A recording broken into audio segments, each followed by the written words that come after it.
lai thai ni November ni giat tunia ding lai siang tho pian chilna lian giat aneu khat pan nga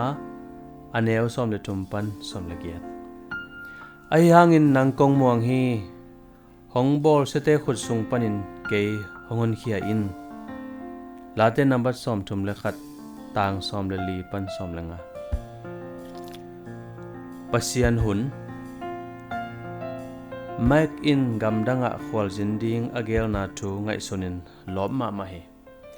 a hi zungin a hi ngei bangin thu ngen masa hi alom khatin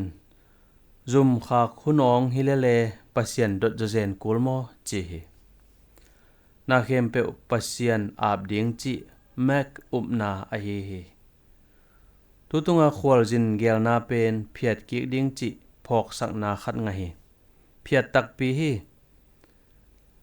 azin thei bang hi le tua gama purnan na atung na hi gi ge chi khonung thei hi pasian inong kem tak tak ke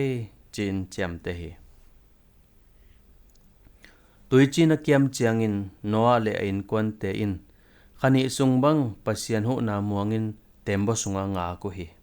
khasom wal bang aki khum chip na panin pusu a khiat ding ngak la mama khadingu hi leitung panin tuite keu hi leimai tang na keu ta hi ahi zongin amu na tunga noa kingalowin pasian chi hun bekin tembo sungpan na pai khia hi leitang mon hoi tak tak lo zong hi khadinga pasianin tombe angak sak lai pen adei na khat omding chi umi inun tak na sunga pasian piak ingai su na zangin ama makai ding ingak lai takin eya ding hoi pen athei piang sak pasian na sep hun muang ni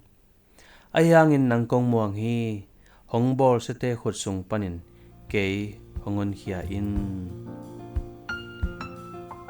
na tukhen sat na khat pe pasianin bang chidingin na hiam ama muangin ama lamla na koi chingak ding hiam pao nang kong muang hi nang dei na le lamla na bangin kakal suan theina ding pil na honggonin amen